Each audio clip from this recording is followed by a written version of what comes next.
Okay, so we continue from where we left off, security procedures. In our previous class, we explored the different types of attacks or cyber attacks that we could experience in our different systems and even while connected to the internet or in our phone. And I um, dwelled on the different kinds of attack we would have when we are connected to the internet because that is the most risky part. Then also the kind of attacks we could have when we leave our systems or our devices lying or locked. Okay, so now since we've dealt with the different kind of threats, we'll be looking at the different security procedures we can use to protect ourselves or protect our information or protect our data or our devices from being manipulated by hackers.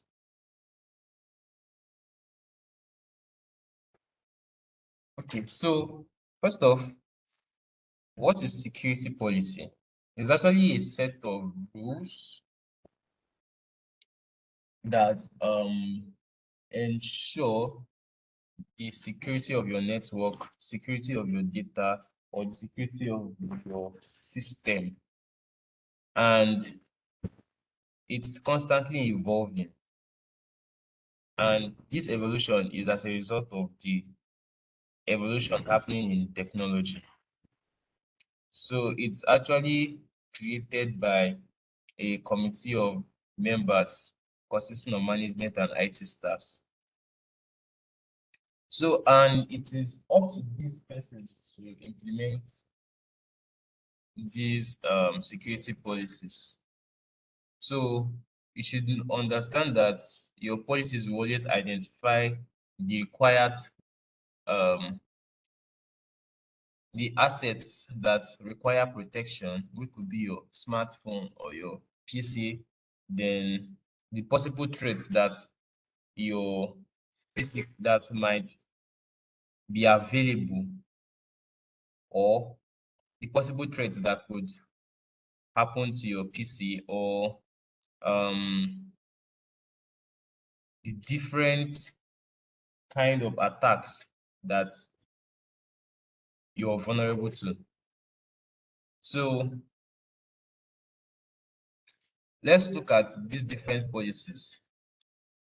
We have the identification and authentication policies, password policies, acceptable use policies, remote access policies, network maintenance policies, incident handling policies. So let's look at each of them. So identification and authentication policies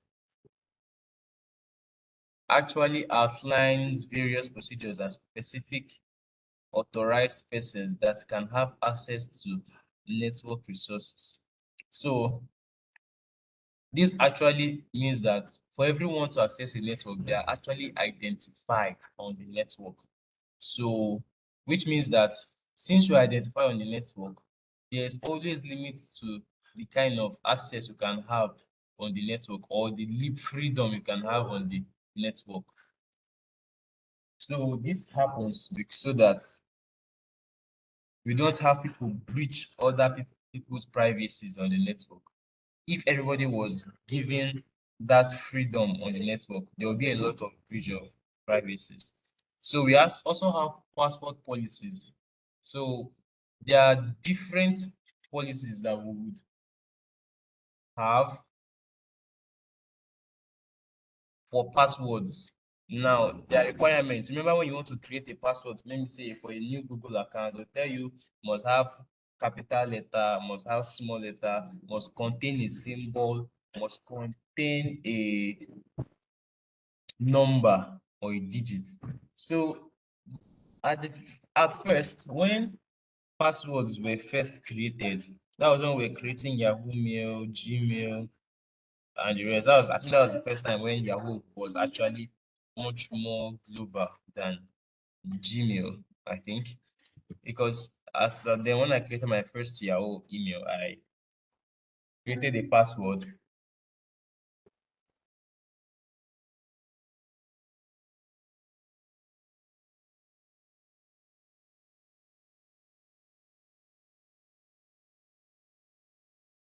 So these passwords were actually just letters only, not numbers. No numbers were added to. The only thing they would just say you should add one capital lock, or they'll tell you whether your password is strong. And the way they always justified the strong password then was that it was always very long. So we had the liberty to even use only small letters all through for your password. But then creating a new Google account in this time, you must actually, your password must actually contain a capital letter, a small letter, that's uppercase, lowercase, a symbol, or and a digit. So those four things, those are the minimum requirements for passport policies now that must be acceptable. So also acceptable use policies. This identifies network resources and usage that are acceptable to the organization and may include ramifications for policy violations. So there are different ways you can use some certain applications. For example, if you're running, there were some, when I was working on the cloud on Amazon Web Service. No, okay, that was Microsoft Azure actually, working on Microsoft Azure Cloud, using their cloud resources. There were some usage policies. So I was given access to a sandbox, which is like a virtual machine on the cloud to use to run a cloud computing project.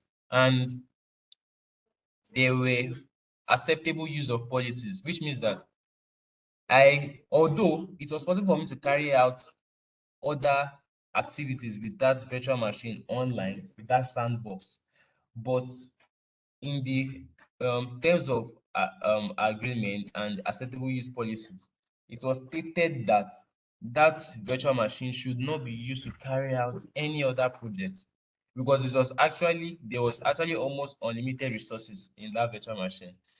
So in any case whereby they find out that it was used to carry out a different project, you would be penalized, which means you might actually be um, cut off, or you would lose access to such resources. So that's an example of acceptable use policies. It's just like there's an office phone and the office phone is always recharged, and that office line is actually used for only official calls only. Then you're not going to use it to call your loved one. You've breached the acceptable use policy, and there will always be ramifications for those violations. Then also remote access policies. This identifies how remote users access a network and what is accessible. So, and this is an example of you now, for example, a worker, let me say you're working from home. There are some information that you will be limited, or that you'll be limited to because you're working from home. Then when you're working from your workplace, you might be given access to every information about the company. That's because you are working within the organization, within the physical environment of the organization. The moment some kind of data leaves that building, the organization is at risk. So when working from home, there's some access that you would be denied because you are working remotely. So that's an example of remote access policy. You won't be given access to some kind of organization documents or organization data per se, so that someone from your home now might not will not go and sabotage your device or jailbreak your device. Let me say you're using an iPhone and jailbreak your device to get access to some kind of information and leave your device jailbroken. So another security policy is network maintenance policy. So specific network device operating systems and end user application updates procedures. So you see network maintenance policies, they're always carried out. I'll give you an example. Some of us use some kind of online services. And another example is let me say for your mobile applications. For your mobile bank app, for all those of us that use mobile banking, there is what these mobile banking applications or microfinance banks do a network maintenance on their applications. So that's why they check for bugs, because hackers, trust me, hackers are always on. No matter, the thing is that many of us are not conscious of it. So the moment you are the the essence of this training is for you to know that you should be conscious of the fact that whether you don't know anybody or not, you are always, attackers are always on you. That's just the truth, because they will see any opportunity to exploit your data and make money as a good opportunity. So even for us that play all these online games, you'll find out that they'll schedule a maintenance, that so maintenance is going to be happening so time to so time. So that means you won't be able to play the game. So that's an example of network maintenance. Then also incident handling policies. This describe how security incidents are handled. So for example, you find out that your Facebook account was logged into on another device.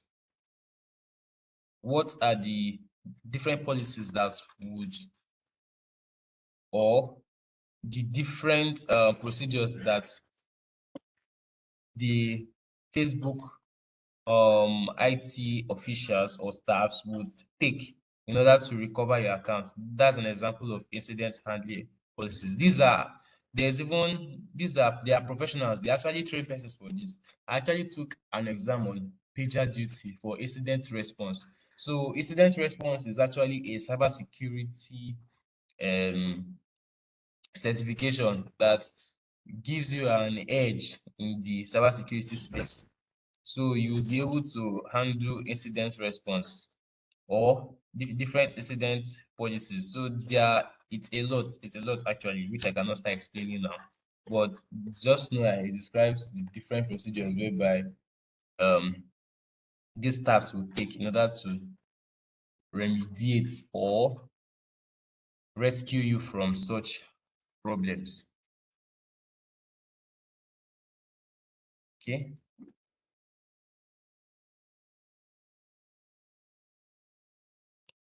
So the goal of security policy is to ensure a safe network environment and protect your assets. So an organization asset includes their data, employees, and physical devices such as computers and network equipment. So you can see that even you yourself should be secure.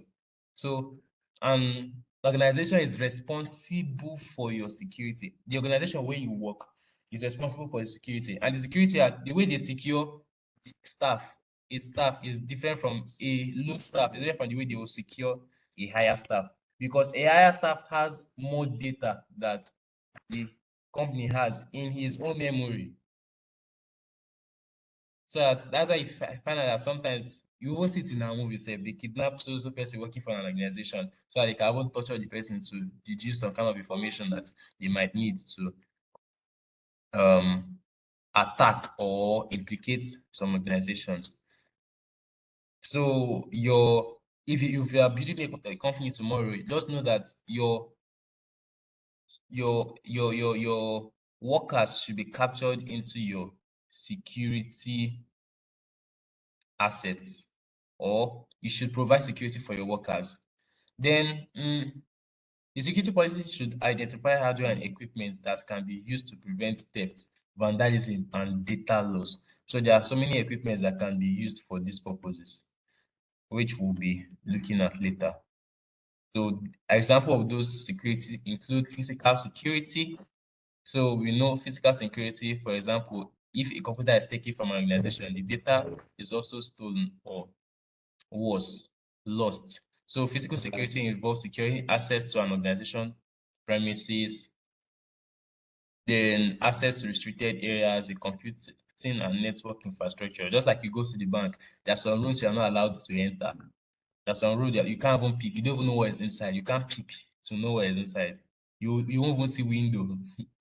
There are some rooms like that in the bank. Even in schools or universities, there are some rooms like that where you just find out that that place is like a data center. It's always hot. University of Port Harcourt has such build such rooms in their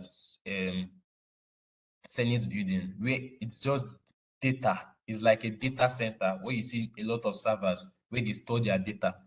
So it's actually a restricted area. So types of secure locks, we have a conventional lock, which is normal key lock. They use this for safes. This conventional lock will be used for securing people's assets in the bank. When you go, you keep a file in the bank, sometimes they give you key. So the bank actually keeps one key and you keep another, the second key. So it actually uses a twin key to unlock. So the safe cannot be unlocked without both keys being used. And these safes are built in such a way that they are fireproof, they are impact proof. In fact, the amount of security is very, very, very, very, very tight. Also, we have deadbolt lock. Now, this deadbolt lock is just like a lock that requires only a key. There's no handle for you to use to open up deadbolt. So unlock by entering and require key into a lock separate from the door handle. Then we have electronic lock. Electronic lock by entering a secret combination code or pin into the keypad.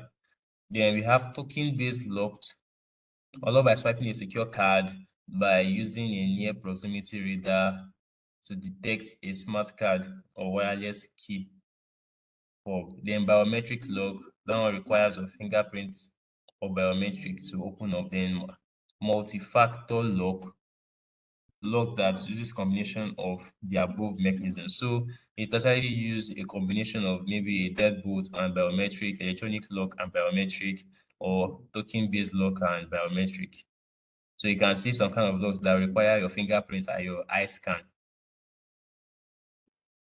So man-trapped, that's the protecting physical equipment. So it's in high security environments, man traps are often used to limit access to restricted area and prevent tailgating. Now, this means that, let me say someone is following you. Man, it's so funny when these hackers, they actually come physically. They can just enter into an environment to scan the area physically to understand. You will find out that someone's job is just to move around the building. And after he has moved around the building, he can draw the blueprint of the building. Then, if he finally gets his hand on the original blueprint of the building, I'm telling you, they can enter into your company and do a lot of things that you won't even know.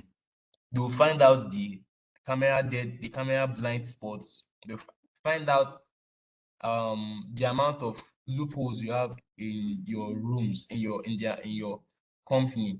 They'll find out the places whereby they can actually pass, the different vents they can actually pass to get into some kind of area. So they can even use bots to pass through the vent in daytime. In fact, it's a lot. Security is actually a lot, and there are a lot of things you have to put in place in order to um get these things done. So a man trap is a small room with two doors, one of which must be closed before the other can be opened. So in the man trap, when you enter into a room that has two doors, once you open the first door, the other door must be locked. So once you open up the first one, you enter inside. Before you can open the door in front, the one behind you must be locked.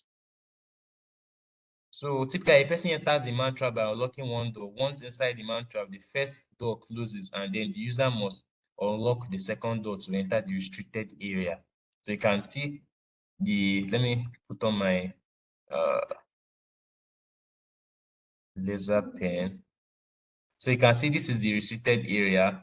When you open up this, when you enter inside this door, your smart scanner, you can see first security, smart card scanner. So use your card scanner.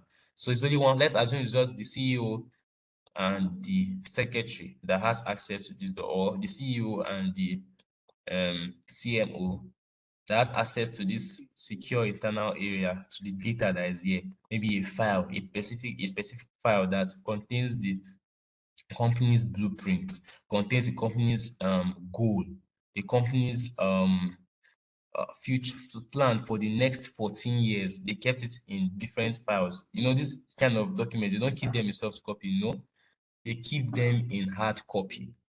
So once they keep them in hard copy, so that it is not accessed, it cannot be accessed by other persons. I'll come to why these things are in hard copy and why, if they are in soft copy, they can also be gotten. So let's assume the CEO walks in here with his smart card scanner. Of course, yes, permission. Is the CEO and his card has been given that permission, you can enter here. So this other door now requires biometric scanner. Why do you think they'll put a biometric scanner here? Because his card can be, if they put a card scanner here, his card can be stolen and the person will get access to this secure internal area. So instead of using a card scanner, they would use a biometric scanner, or even possibly a multi-factor lock that will require both his biometric and maybe a card or token scanner. So once he enters into this door, for him to open this door, this one has to be locked to ensure, which means he has to look back. He might be prompted to look back to ensure that he's not being followed by anyone. So once he gets into this place, he can use his biometric scanner, put his fingerprints or his eye, and he gets into the secure room and does what he wants to do completely and goes out. Although all of these, there's even, this biometric scanner could be facial recognition, it could be fingerprint recognition, but all this, trust me, hackers have found a way to bypass all of this. Even fingerprints, we see that one in movies very well. Those things are real, I'm telling you. Even both face recognition, they can actually use the person's image or the image of the person's face to bypass a face lock.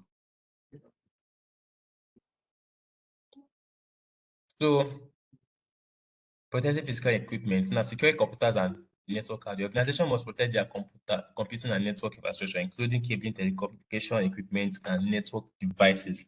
There are several methods of physically protecting computer and network equipment. So network equipment should only be installed in secured areas. That's things like your switches, your cables, your RG45 cables. These, there was a time we hear something in Nigeria that crude oil, they are using the pipeline that is underground. Some persons are tapping from the pipeline. Such funny news. I'm telling you, that's the way the network is. So the network actually you transfer data through a pathway. So this pathway can be data can be tapped from this pathway. Yes, data can be tapped from this pathway. So we must always ensure that those pathways are secure. Then factors that determine the most effective equipment to use to secure equipment and data include how the equipment is used, where the computer equipment is located, what type of user access to data is required. So you can remember what I said, that when you're working remotely, there's a limited amount of data you can get. But when you're working within a company, so many of us, we like remote jobs, work from home. Sorry, there's very little you'll be able to do from home. There are some time or periods that you would be required to go to the work area. That's why some companies actually provide laptops for their staffs. And these laptops that are being provided, my brother works in a bank that as a data scientist now. So they provided laptops for them.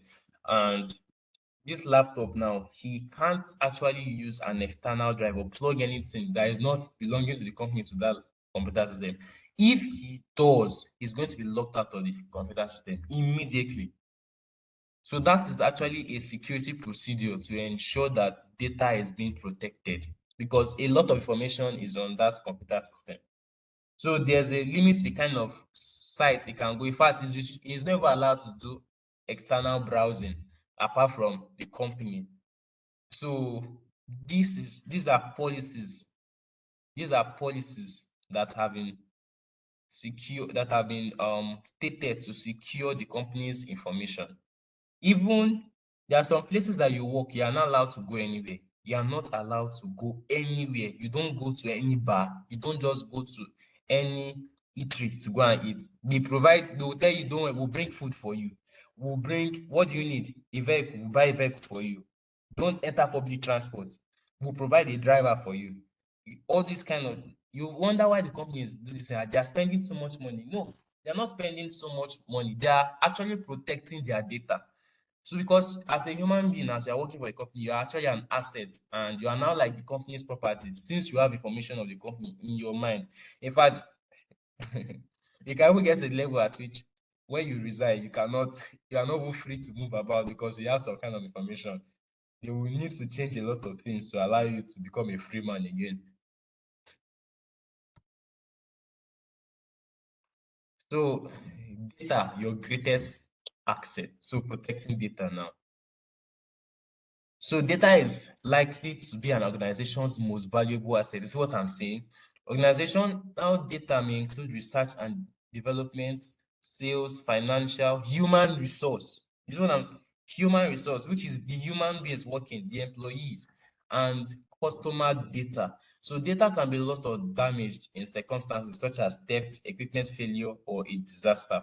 Data loss or exfiltration are terms used to describe when data is lost, stolen, or leaked to the public. Data can be protected from data loss using data backup, file slash folder encryption, and permission. So you can see why in Nigeria you will hear that so building bonds, jam something bonds. That's because that's the only way to get rid of that data.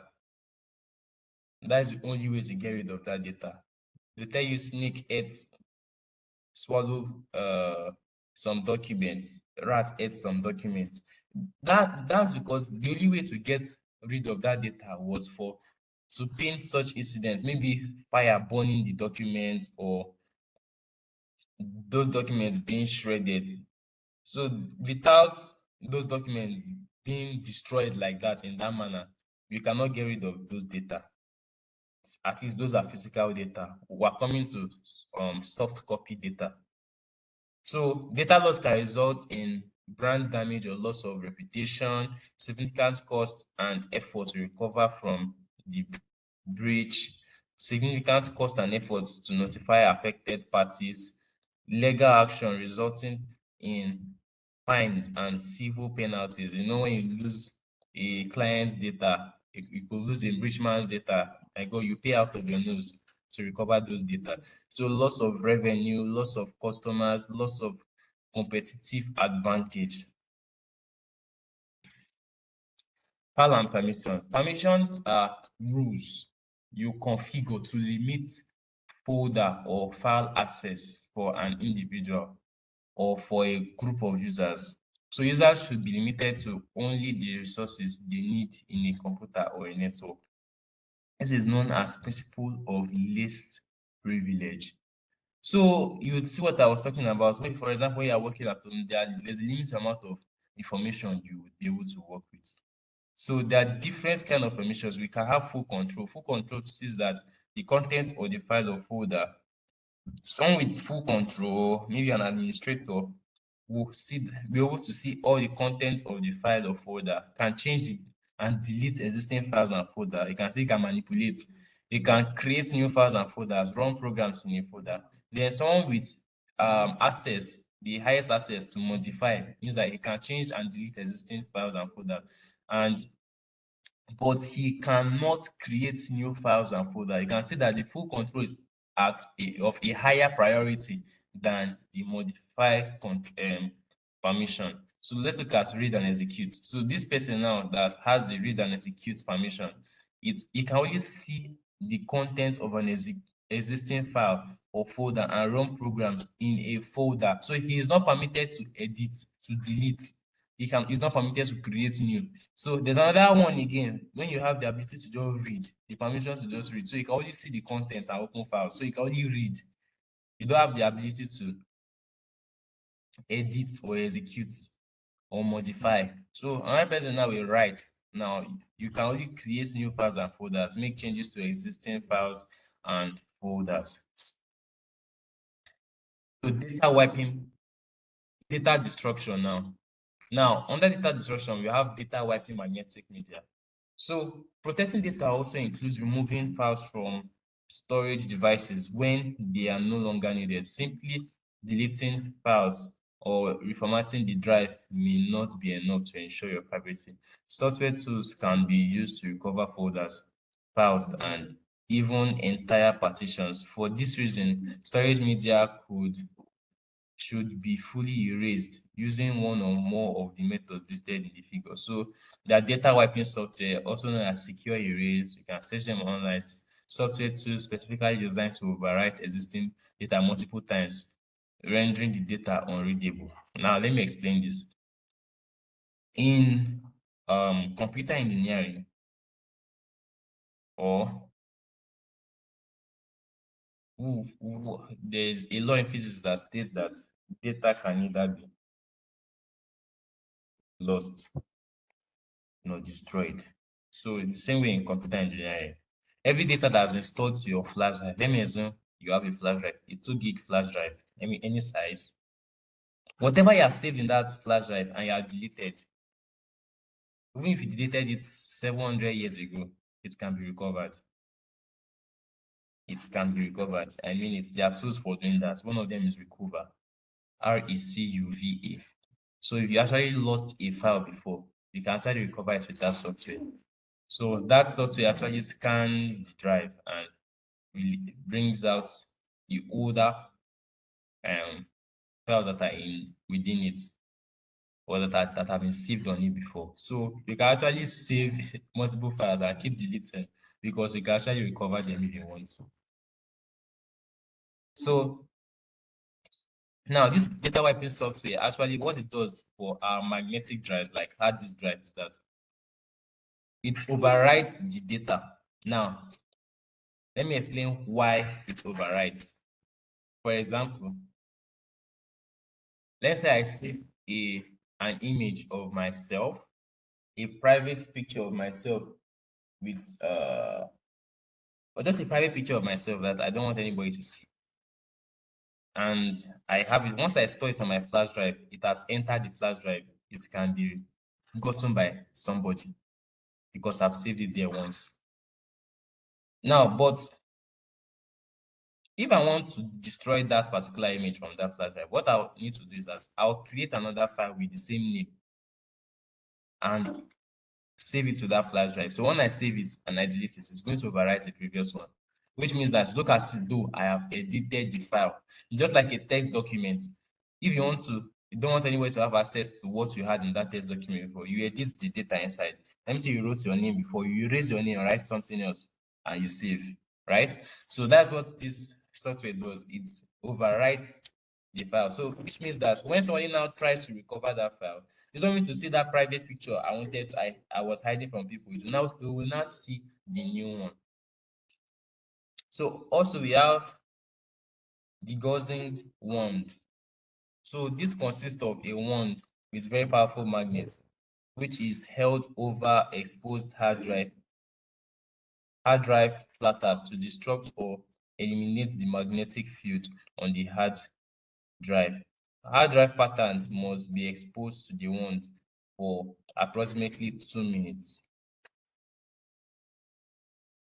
So this one now is actually a tool that is taking over a hard disk drive. Remember I said hard disk drive are metallic storages, and it's like a disk inside. So data is being saved on different fragments of that disk. So this one is actually a very magnetic, has a very high magnetic field. So once that hard drive is exposed to that high magnetic field, it loses its capacity to store data. So whereas it destroys the data that is already stored within it.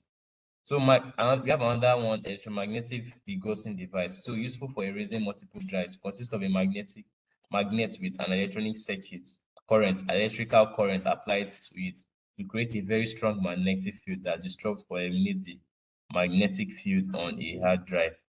Very expensive but fast. Erase a drive in seconds. So that's actually the last way of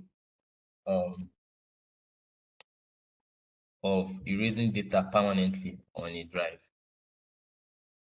So wiping other media, SSDs are comprised of flash memory instead of magnetic platters. So common techniques used for erasing data such as degaussing are not effective with flash memories. Remember, they are circuits.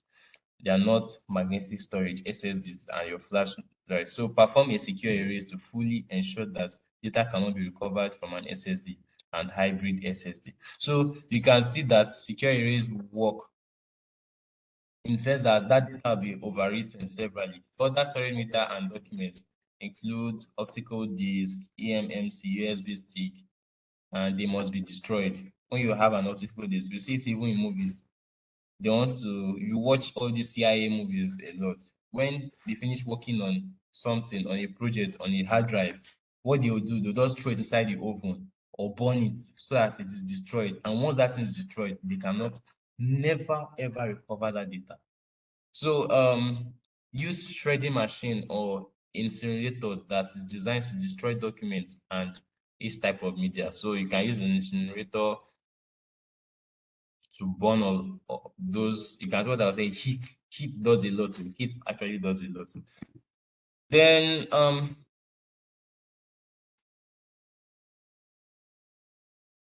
when thinking about what devices must be wiped or destroyed, remember that devices besides computers and mobile devices store data. Printers and malfunction devices may also contain a hard drive that caches printed or scanned documents. This cache feature can be turned off in some instances, or the device needs to be wiped on a regular basis. So hard drive recycling and destruction. So when a storage media is no longer needed, the media can either be destroyed or recycled. So destroying the hard drive fully ensures that the data cannot be recovered from a hard drive. So if you buy a second-hand laptop, you can actually recover the data that the person that used that laptop before had. All his pictures, all his videos, all his images, every single of the person's data, you can recover it and check what the person had done before. So recycled, and you when you are recovering those data, you see the dates at which those data were created. You see the date at which they were even might even see date at which they were deleted. So recycled hard drives can be wiped and reused in other computers. So you can see when you are buying a new brand new thing, instead that it is empty, those hard drives were actually recycled. So we have for you to recycle, we have the low level format, we have the standard format. So low level format, the surface of the disk is marked with a sector marker identifying tracks where the data will be physically stored on the disk, most often performed at the factory after the hard drive is assembled. So standard formats, also called high level formatting, this process creates a boot sector and the file system in standard formats can only be performed after a low-level format has been completed. So securing Windows workstations. So I'm talking about when you say securing Windows workstation, I'm talking about your laptop or your desktop. So computers and workstations should be secure from theft. And you can do this by securing your by the BIOS and login and your network, securing your BIOS. So it prevents operating systems from putting and changing BIOS settings. That's your basic input output settings. That black screen that actually shows before you boot your computer or your computer is booted. So login. Remember that whenever you want to use your laptop, you must always have to put your password. So it prevents unauthorized access to the local computer. Network prevents access to network resources by unauthorized personnel. So there are different login methods. We have the Windows Hello, PIN, feature password, dynamic lock. So Windows Hello feature enables Windows to use facial recognition or use your fingerprint to access Windows. PIN, enter a pre-configured PIN number to access Windows. Feature password, choose a picture and gesture to use with your picture to create use the picture to create a unique password. Dynamic lock feature. This feature makes Windows lock when a prepaid device such as a cell phone goes out of range in range of the PC. So you can link your devices together. So let me say I have a Bluetooth headset that's connected to my phone. Once I go far away from my system with that Bluetooth, let me say I'm connected to my Bluetooth headset is connected to my laptop. So once I go far away from my Bluetooth headset, from my laptop with that Bluetooth headset, my and the thing disconnects, immediately my system knows that I'm out of range from it. So it automatically locks. So that's what dynamic lock is about. And you can find all of this in your Windows settings. I think I explained that before. So password management, you can actually manage your passwords, your control panel personalized. You see your control panel, you see where you'd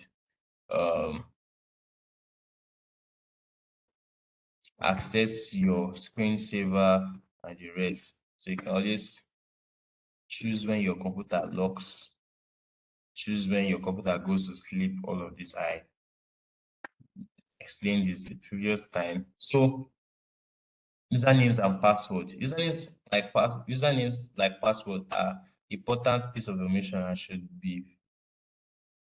not be revealed. That's why you have usernames for places like Instagram, Facebook. They have to input your username because normally nobody should know your username. No, but just like you say, nobody should have your email in their head. That is the same way your username, nobody should do it normally. They have to ask you, okay, what's your username so I can search for you. It's not something that people will always want to memorize. Normally. That's why it should not be reviewed. So password guidelines are important component of security policies. Then any user that must log on to a computer or connect to a network resource should be required to have a password. So there are some things you want to do with your computer system. Let me say you're connected to a network and you want to actually share your data over the network. Your computer will ask you to input your username and to input your password. It will not put the username for you, unlike the way some applications might do on Instagram. You see your username there already typed. You now have to put your password. No, your computer system will tell you to input the username by yourself to ensure that it's you. So password help prevent theft of data and malicious acts. Password also help to confirm that the login of event is valid by ensuring that the user is the correct person. So password should be changed on a regular basis. So your password should be able to expire after some time. Always change your password. Then variety, use different passwords for each site. Many of us, I said this thing in our previous time, many of us, we usually one password for everything, which is very, very, very, very bad. So complexity, include letters, numbers, and symbols in your password. So minimum length, make password of 8 characters or more. In fact, that's even one of the criteria for creating passwords now this in any site. To tell you to at least 8 characters. So maintaining account, terminating employee access. When an employee leaves an organization, immediately disable the account or change the login credentials. So, for example, you're working as a teacher.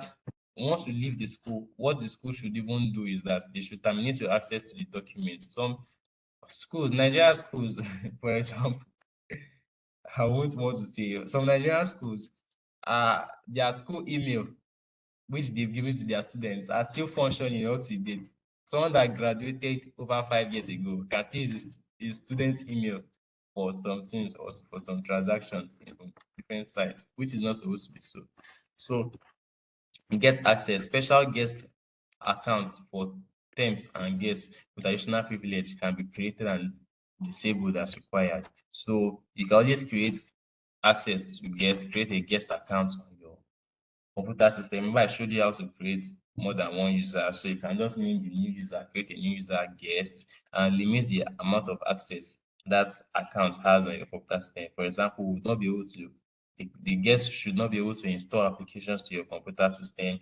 The guest should not be able to manipulate some files, should not be able to open some kind of folders because you can actually access different folders on different accounts from the computer file explorer. So you should be able to track the login times, allow employee login during specific hours of the day, and block logins the rest of the day. So you can see these are measures that companies will take. You should not log into your company computer system at midnight. What would you be doing at midnight? Why would you want to log into your computer system at midnight? To steal company data, like why? So these are measures that are put in place to secure company data. Log field login attempts. So there should be a specific number of times a user can fail to input passwords. So that's why you would type a password in your iOS device 8 times. Once you put 8 times, your phone automatically locks and you will need to wipe the phone entirely. That's part of the security system of iOS. Then idle timeout and screen lock. So when the computer screen is not in use, it means that the user is away, the original user is away from the system. So what should happen to the system is that it should lock. It should automatically lock because you are not using it, right? So when you leave your system open, some of us will put our screen timeout. When should your Windows settings turn off display after you see 2 hours? Put computer to sleep after you see 5 hours. Tell me why you should do that. It means that if you are doing that, it means you're making yourself vulnerable to attackers. If someone from nowhere just comes and you see you're not in the room, let me say you went to use a restroom or something, and the person just enters because you've been in the restroom for more than 2 minutes, your system has not locked. So the person will have access to your system. Why not just set your system lock after 5 minutes, lock after 10 minutes? That's good. That's quite on a good side. So that in case you have anything doing outside and your system is open, it will automatically lock and protect your data. Manage user accounts. Account task. So user account control. This actually shows when you log in as an administrator, the difference between logging as an administrator, logging in as a guest. So only the administrator has administrator privileges. So local user and group managers. So it can be used to create and manage users and groups that are stored locally on computer. So that's when you create groups in your computer system. So firewalls now. Firewall protects computer and network by preventing undesirable traffic from entering internal networks. A firewall can allow outside users controlled access to specific services. So firewall services can be provided as follows: host-based firewall using software such as Windows Defender Firewall, small office, home office, network-based solution using a home or small office wireless router, small to medium-sized organization, network-based solution using a dedicated device such as a Cisco Adaptive Security Appliance or enabled on a Cisco integrated service router. The focus of this section is on the host-based firewall solution using Windows Firewall. So Windows Firewall is actually a way of protecting your computer using the Windows Firewall. So I'll just quickly share my screen. I'm just going to open up settings and share my settings.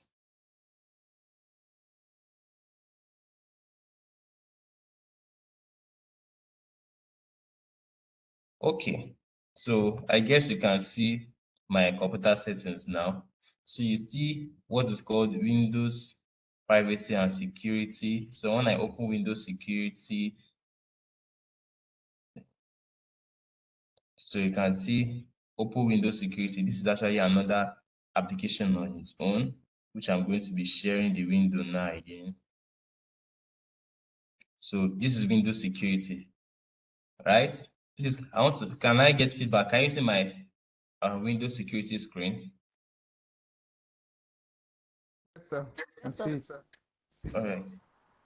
Okay. So you can see mine is asking me to update. It's very, very important to always update, which I'm going to do immediately so that my threat protection settings is up to date and hackers won't have access to my system. So now if you want to turn off your Windows firewall, you have to just go to manage settings. You can see real-time protection. So you can see locate and stop malware from installing or running on your device. You can turn this off. You can turn off these settings for a short time before it turns back on automatically. So if I should turn it off, my system is going to ask me, do I want this app to make changes to my system? I'll click on yes. Once I do that, it's going to turn off. Then cloud delivered, you can see the different security measures that are placed in Windows Firewall. Cloud delivered protection. provides increased and fast protection with access to the latest protection data in the cloud. Works best with automatic sample submission turned on. So these actually a cloud provided protection. Then automatic sample submission. So send samples of sample files to Microsoft to help protect you and others from potential threats. Will prompt you if the file you need is likely to contain personal information. So you can actually submit a sample manually. Let me say there's a file that you notice that might be a threat. You can just submit that file. Then tamper protection prevents others from tampering with important security features. Remember, I said that people can have access to your computer system. So also sometimes you might always want to go and trust Nigerians that we always look for free softwares. So and what those free softwares when we put them on our computer system, Windows security always detects them as false positives. Now, false positives in the sense that they might be looked at as threats to your computer system. So you can actually,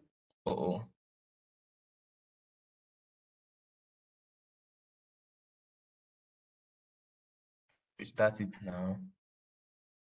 Why did this happen?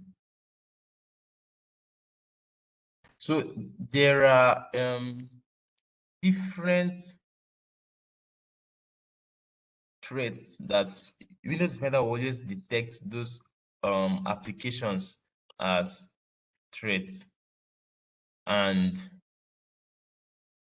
to do that, to always ensure that Windows Defender would leave them. When I say manage, I have to go to manage settings. So Windows, you can always set Windows Defender to ignore those files or those cracked applications that you have seen. So you just see manage controlled folder access. So protect files, folders, and memory areas on your device from unauthorized changes by unfriendly applications. So if I click on this, so controlled folder access protect, you can see this. Once I turn it on, ransomware data recovery, you may be able to recover files in this account in case of ransomware attack. So once I turn it on, so I can actually set folders that I want to be protected. So once I click on protected folders, I can now go and it will tell me to add folders. So you can see I can select the folders I want to add. Things like my documents.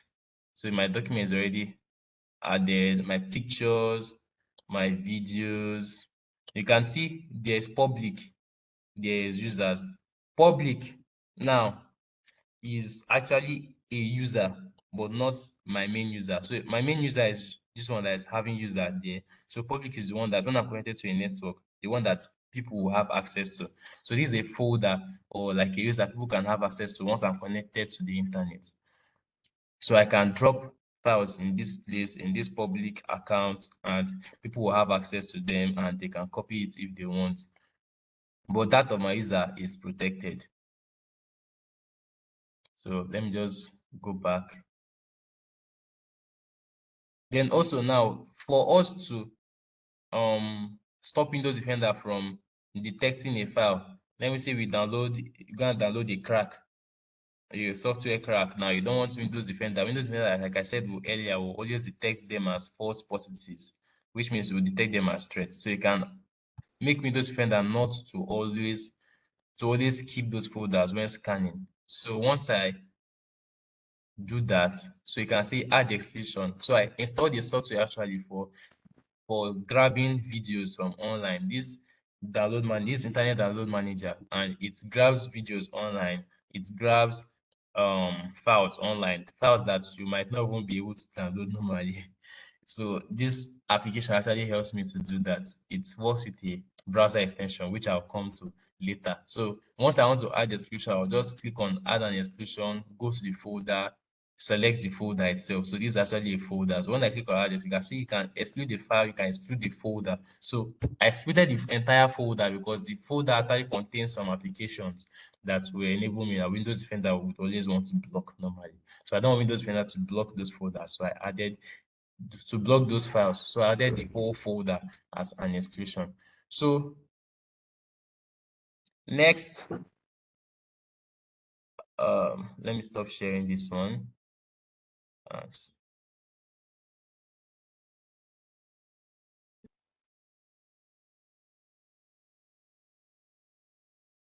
And stop sharing this one. Okay, so we can still see my slide, right? So I've showed you how to configure exceptions in Windows Firewall right now. So web security. So browsers are not only used for web browsing, they are also now used to run other applications, including Microsoft 365, Google Docs, interface for remote access, SSL user, that's secure shell users, and more. So to help support these additional features, browsers use plugins to support other content. However, some of these plugins may also introduce security problems. Browsers are targets and should be secured. So I'm going to talk about plugins, extensions, themes, apps, default search provider, browser settings, password manager, ad blocker, pop-up private. I'm going to explain all those things. All this is now practically in private browsing, pop-up blockers, and disable. Okay, I'll end browser. Browser is pop-up blocker. So let me just quickly open up my browser. Okay, let me use Chrome. I think since everybody makes use of Chrome, I think it's best if I use Chrome for this.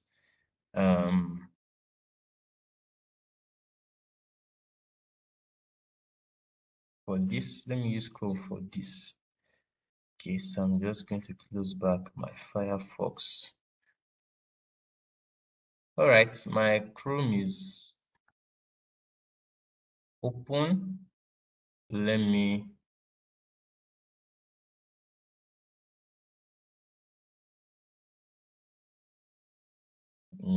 use this tab. I'm just going to use one tab. All right,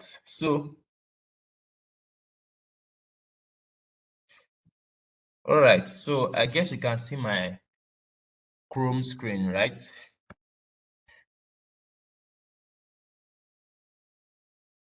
Please, can you see my Chrome? Yes, I can. Yes, sir. Okay, so I'm just going to go to the settings. So there's something called plugins. I'm going to show you. I mean extensions and plugins, yes. So I'm just going to go to the settings and show you all of this.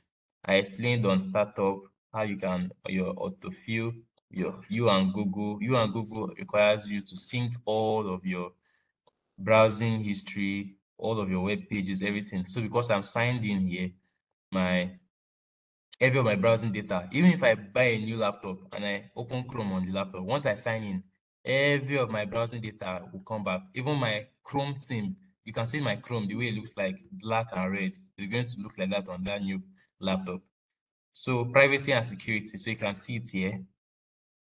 So Chrome can help keep you safe from data breaches, bad extensions, and more. So you can actually check for safety. So you can always remember to clear your browsing data. People don't clear their browsing data and they are at risk. So when you don't clear your browsing data, you are at risk. So you can choose to clear your browsing history, cookies, especially cookies. Always clear cookies, cached image and files. So you can see my own now. It is up to 232 MB that have been saving over the time. So I can even, let's see what's in advance. So you can see I can clear password and sign in data. So all the sites where I've signed in and saved my password, I can clear that. Autofill form. So there are some, Google has something called autofill, whereby if you just type in your, let me say you're filling a Google form, you type your name, your phone number, address, bank source code, all those things. So when you want to fill a new form, once you fill a new Once you fill a new form and you just type in your name, you see Google will just bring up that suggestion for you autofill. Once you click autofill, it automatically help you fill your remaining details, your name, your email, your address, your phone number, and all. So that's what autofill, the site settings. So there are some settings. For example, Google Meet. When I use Google Meet on my PC, I gave Google Meet permission to have access to my camera, permission to have access to my microphone. So all those things are saved in my site settings. So hosted app data. So these are different applications that are on the web apps. So I can do this by just clicking clear data, and it's going to clear all of those data. So you can see now. Okay, let me click on cancel. Then also appearance, you can change the way um your Chrome looks like, which is under appearance. You can see my theme. I clicked on theme now. You can see extensions and theme. So I'm under theme. You can see black. So this is the theme I'm using currently. I can actually search for other themes here, so you can see different themes. If depending on how you want your Chrome to look like, you see all of them right here under themes. Then default browsers. So make Google Chrome your default browser. I've already made I didn't make Chrome my default browser, so I don't want it to be my default browser. I prefer Firefox to Chrome. Then search engine, you can also have a default search engine. When you open a new tab, what comes up? So when I open a new tab, what comes up is Google. So Google search. That's why if I should click on plus, what you would see here is what? This is Google search. So once I type anything, you can see Google is already showing here. So if I just type anything like vector,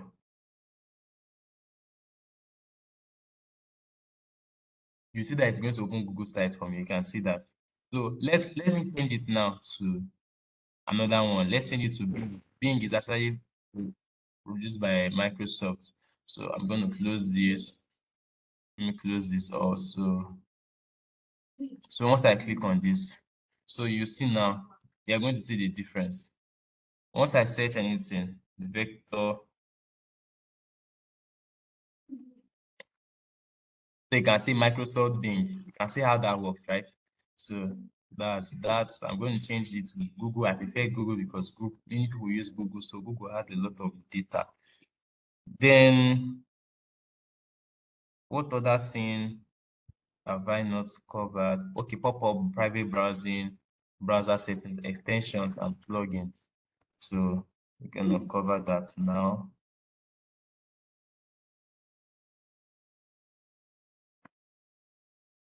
So let me start from private browsing. If you want to private browsing, it's actually called incognito mode in all your browsers. So you see in incognito mode, you see something about security, safe browsing, protection from dangerous other sites. That's not what I'm looking for. That's not what I'm looking for.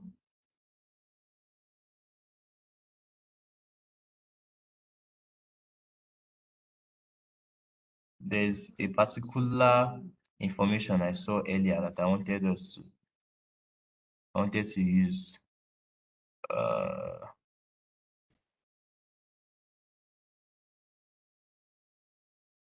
Okay, so let me just show you how to open up the incognito mode. So once I do this, new incognito window, so it opens a new window for me, and this window that I'm going to open now is not going to actually store my browsing history. It's not going to store my browsing data. I'm going to do that now. So I've actually opened the new incognito window, but I'm not sharing that now. I'm going to share it. So I'm sharing it now. You can see it. So you see you have gone incognito. You can see this. You have gone incognito, which means that Chrome won't save the following information: your browsing history, cookies and site data, information entered in forms, websites you visit, your employer or school, your internet service provider. So that's what this does. So which means that my browsing history, nothing is going to be saved, no information. So it means I'm just browsing, I'm just like hiding and browsing, whereby nobody's going to know what I've browsed. So because it's not going to be stored. Let me close that back. Then let's go to extensions. So extensions, you can see that application you saw um on my Windows security that I added as exception. This is it. Internet Download Manager. So I can turn it on now. Once I turn it on, you can see it has been installed. I'm going to close page back. So since it's on now, I'm going to show you how this extension works. So I can actually go to YouTube.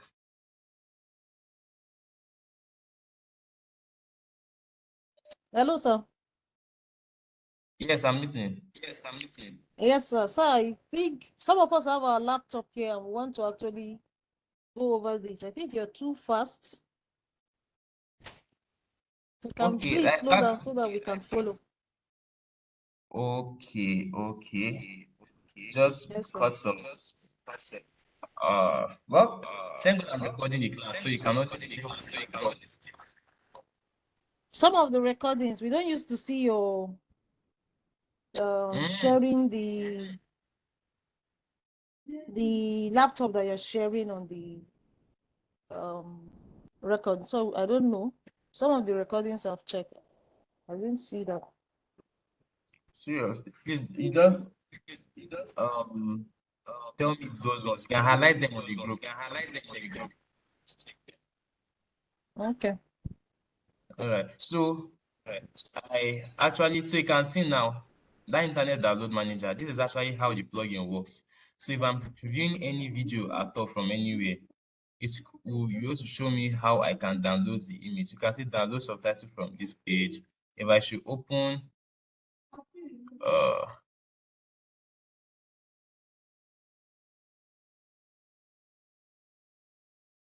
let me open this.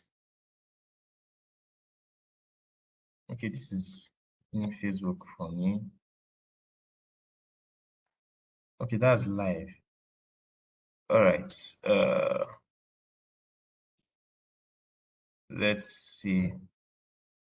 Okay. Oh. Now I know why. Now I know why.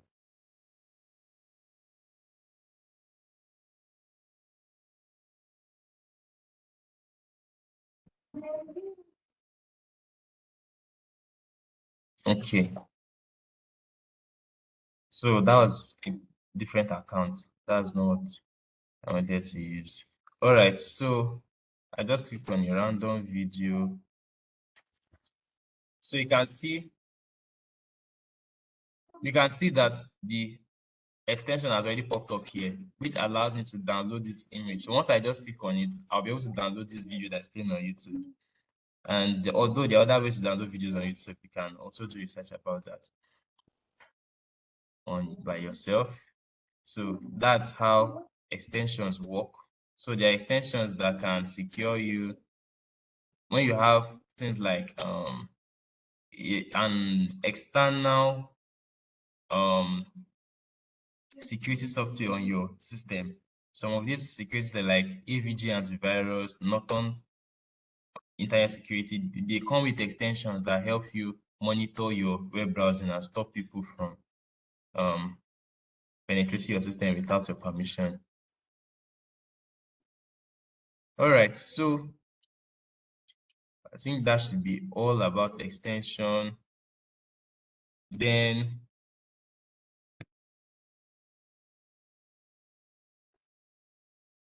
let's look at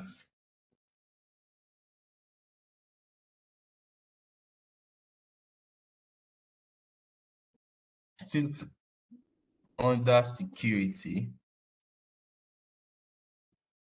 Still under security. You can see my security settings under standard. So what this is, it detects and warns you about dangerous events when they occur. So you can, if I click on enhance, it actually does more, which is this predict and warns you about dangerous, keeps you safe on Chrome and may be used to improve your security in other Google apps when you are signed in. Warns you if passwords are exposed in data breach. So you can see there are different security options available on your web browsers. So you can see things like certificates, information about how to manage certificates. And let me just open this also. So websites sometimes come with certificates just to know if they are verified and secure. So Google check those certificates, just like you have applications on your phone. Some applications, you can download the cracked versions. It means those some certificates have been removed. So Google checks for those certificates to know if a site is secure or not. So that's that about certificates.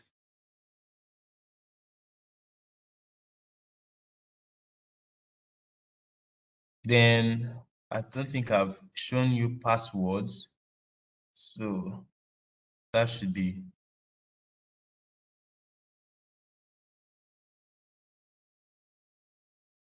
okay. So you can see pop-ups. We face a lot of pop-ups and redirections in different websites. So you can choose not to allow sites to send pop-ups or use redirections. You can see that settings here. So if you don't want to, a lot of pop-ups is a way that they use to attack people, take them to different sites that they will not be distracted and start inputting their details. So that's how pop-ups work. Then images also. Don't allow sites to show images. You can choose that. So not allowed to show images.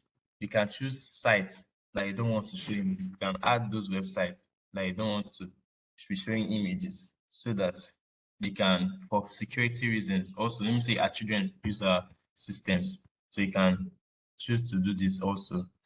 Then I've explained cookies and data. Cookies actually is what helps you to resume your site so that your pages don't load again. So many sites now use cookie data, and some of these cookies might be third party. So you can set that these third party cookies which are blocked, especially in incognito mode. You can choose, no, this one now is in incognito. You can choose to even block third party cookies permanently. So these third party cookies are cookies that are used by other sites. For example, ads, targeted ads, targeted ads. How do they know that you want to buy this thing or you have searched this thing before? You know, sometimes when you are browsing, you will just see something like something that you have been searching before. Let me say you searched music before, you now see music on a music advertisement on another website. How did they know that you are interested in music? That's how these third-party cookies work. So they work with the cookie data that are installed on your browser. So you can actually block them if you want to.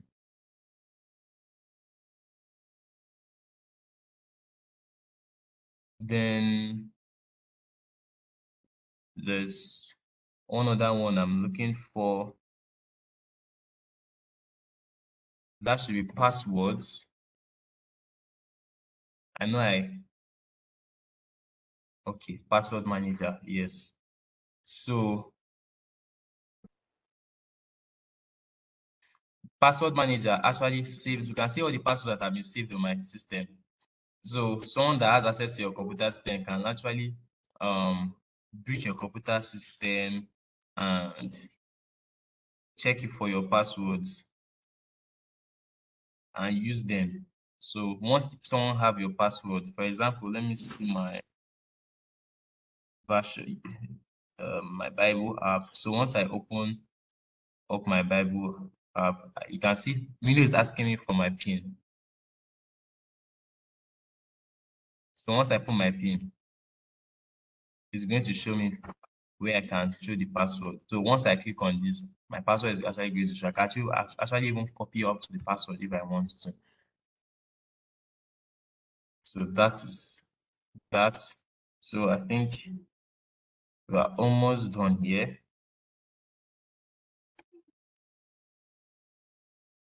On this, then autoplay.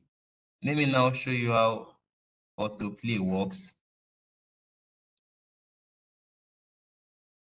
Let me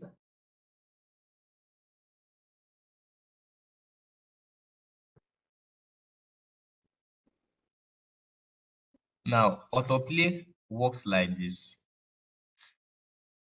You can always open it up in your settings. So autoplay settings, you can see my own is off. This is actually the way I used to secure my system from flash drives that I infected. There are viruses that are called autoplay viruses. Just like when you have flash drives, when you plug it to your system, it automatically open up your file explorer and show you what's inside the flash drive. That is called autoplay. The ability to just, let me say you put a disk inside your system, it automatically, let me say a movie, it automatically opens that movie. If that disk is actually infected, as that movie is automatically opening by itself, an autoplay virus can jump into your system. So that's actually how autoplay works. So when you turn this off, it automatically moves the autoplay. And when you plug things, external flash drives or optical drives, which are CDs, to your system, when you put them into your system, they do not automatically open. And that's a way to secure yourself from autoplay viruses.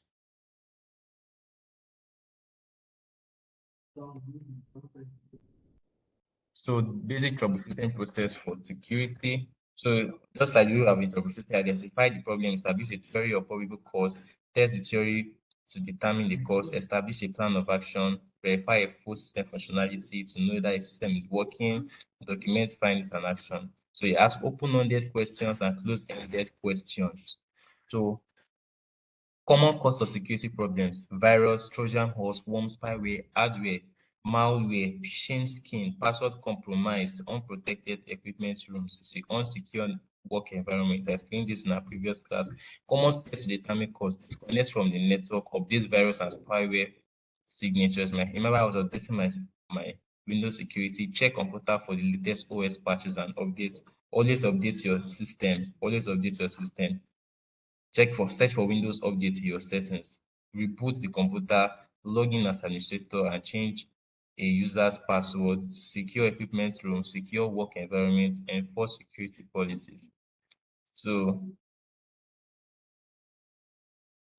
establish a plan of work. If no solution is achieved in the previous step, further research is needed to implement the solution. So there's other technicians, contact other technicians, manufacturer frequently asked question websites, technical websites, go to news groups, search for information. You can go to Stack Overflow, you can go to Quora, you can go to Steam. These are different online forums that they might probably have solutions to common problems.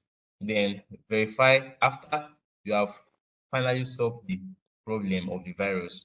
You can now check if the system is functioning well. Let me say you remove the virus from the computer system, rescan the computer to ensure there is no virus remaining, rescan the computer to ensure no spyware remain, check the security software logs to ensure no problem remains, check the computer for the latest OS, test the network and internet connectivity, ensure all applications are working, verify access to authorized resources such as a shared printer and database. So just to confirm that you can still use the remote printer or the printer on the network. Make sure entries are secure, ensure security policy is enforced. Then also lastly, you must always document your findings so that you can always use them in future. You can also even write articles and upload online on different platforms so that you can also help others passing through the same problems. Or you can contribute to different online forums like Reddit, Stack Overflow. So in case you see people having those same challenges, they'll be able to use your information to solve their problems. So that is will come to an end of security. So I'll just be taking questions now. So please, is there any question?